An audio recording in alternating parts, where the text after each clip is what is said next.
Hallelujah, praise the lord. প্ৰভু যীশুৰ মধুৰ নামত আপোনালোক সকলোকে স্বাগতম জনালোঁ। জীৱিত ঈশ্বৰে আমাক সদায় দিন তেওঁৰ অনুগ্ৰহত ভালে ৰাখি আছে আৰু সুন্দৰ সুন্দৰ দিনবিলাক আমাক দেখিবলৈ দি আছে। তাৰ কাৰণে আহক ঈশ্বৰৰ বাক্য আমি চাওঁ, যাতে আৰম্ভণি আমাৰ শুভ হয়, মংগল হয়। তাৰ কাৰণে আজিৰ ঈশ্বৰৰ বাক্য আমি লৈছোঁ প্ৰথম কৰন্থিয়া 1 অধ্যায়ৰ 22 পদ। সুন্দৰ ঈশ্বৰৰ বাক্যই আমাৰ কাৰণে কৈ আছে, যিহেতু যিহুদীবিলাকে চিন খোজে আৰু গ্ৰীকবিলাকে জ্ঞান বিচাৰে। Hallelujah, praise the lord. ঈশ্বৰৰ এই সুন্দৰ বাক্যৰ কাৰণে ঈশ্বৰক ধন্যবাদ দিওঁ। প্ৰিয় বিশ্বাসীসকল, ইয়াতে যদি আমি 1 অধ্যায়ৰ সম্পূৰ্ণ যদি আমি পঢ়োঁ, তেনেহ'লে কৰন্থিয়া মণ্ডলীবিলাকৰ কাৰণে বাছনি পঢ়িলে এইটো বিচাৰিব খুজিছে, যিটো মূৰ্খতা। পৃথিৱীত কোনো জ্ঞানী নাই, সকলোৱে মূৰ্খ। আৰু ঈশ্বৰে পৃথিৱীৰ জ্ঞানীবিলাকক হেয় জ্ঞান কৰিছে। আমি সৰল ভাষাত ক'ব গ'লে মানে সিহঁতক ঈশ্বৰে সেই ঠাইটো দিয়া নাই, যিটো এটা জ্ঞান নথকা মানুহক দিছে। কিয়নো পৃথিৱীৰ যিমানে জ্ঞানী মানুহ আছে, সিমানে অজ্ঞানী হয়। সেইকাৰণে জগতৰ জ্ঞানীবিলাকক তেওঁ হেয় জ্ঞান কৰিছে। তেওঁ একো যোগ্য কৰা নাই, তেওঁলোকৰ জ্ঞান থাকিলেও যোগ্য কৰা নাই ঈশ্বৰে। সেইকাৰণে ইয়াতে যদি আমি অলপ আগুৱাই পঢ়োঁ, ইয়াতে কৈছে জ্ঞানী ক'ত, অধ্যাপক বা ক'ত, এই যুগৰ বাট বিবাদকাৰীয়েই বা ক'ত। জগতৰ জ্ঞানক ঈশ্বৰে মূৰ্খতা কৰা নাইনে? কিয়নো ঈশ্বৰৰ জ্ঞানত জগতে নিজৰ জ্ঞানেৰে ঈশ্বৰক নজনাত জগতৰ মূৰ্খতাৰ দ্বাৰাই বিশ্বাসকাৰীবিলাকৰ পৰিত্ৰাণ কৰিবলৈ ঈশ্বৰ সন্তুষ্ট হ'ল। ঈশ্বৰে সন্তুষ্ট হৈছে যিটো জ্ঞানেৰে ঈশ্বৰক জনা নাই।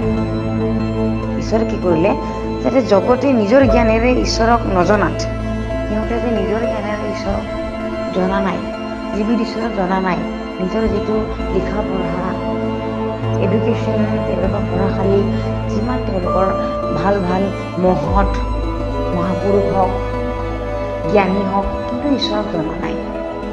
তেওঁবিলাকে অসম বস্তুটো নাজানে। সেইকাৰণে এইবিলাক জ্ঞান থকাৰ স্বত্বেও যদি তেওঁবিলাকে জীৱিত ঈশ্বৰক জনা নাই, নিজৰ জ্ঞানেৰে জনা নাই, সেইকাৰণে ঘোষণাৰ মূৰ্খতাৰ দ্বাৰাই বিশ্বাসকাৰীবিলাকৰ পৰিত্ৰাণ কৰিবলৈ ঈশ্বৰ সন্তুষ্ট হ'ল বুলি কৈছে।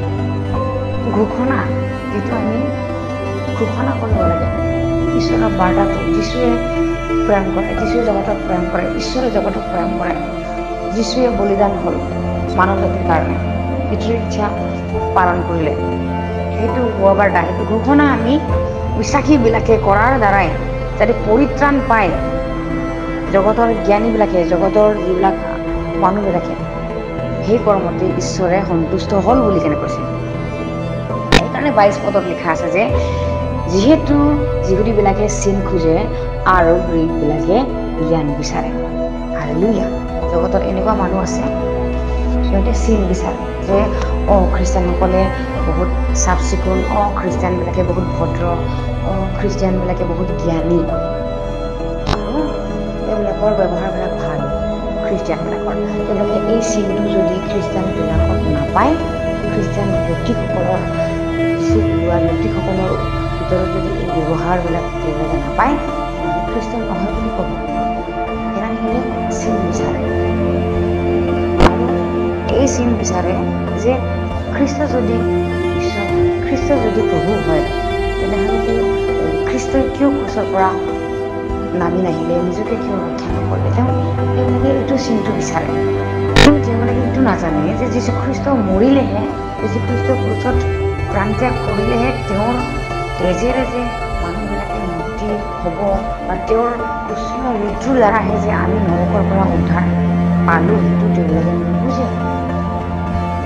কিয়নো ঈশ্বৰে আত্মিকতাৰ জন্মৰ কথাহে আমাক বুজায়, যিটো তেওঁলোকে আত্মিকতাৰ চিনটো তেওঁলোকে দেখা নাপায়। কিন্তু আমি বিশ্বাসীবিলাকে জানো যে চিনটো কি হয়,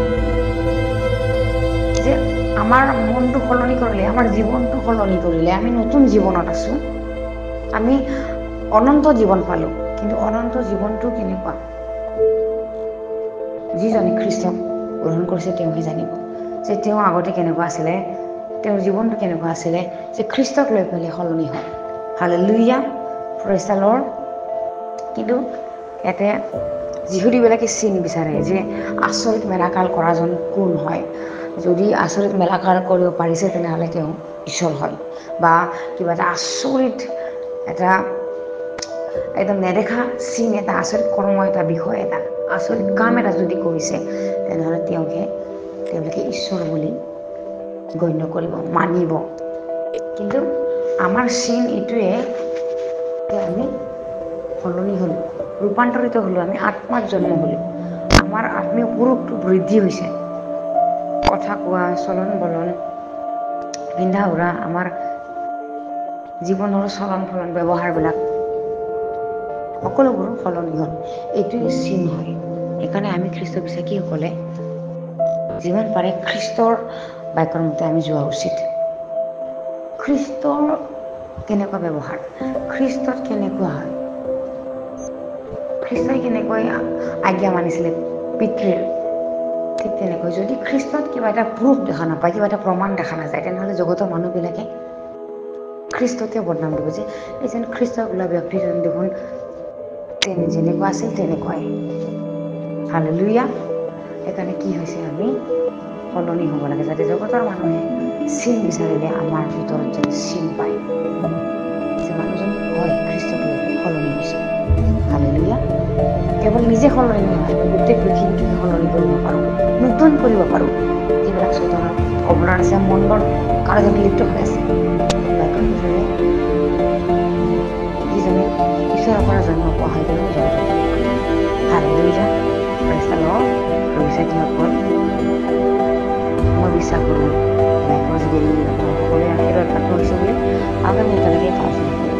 ধন্যবাদ।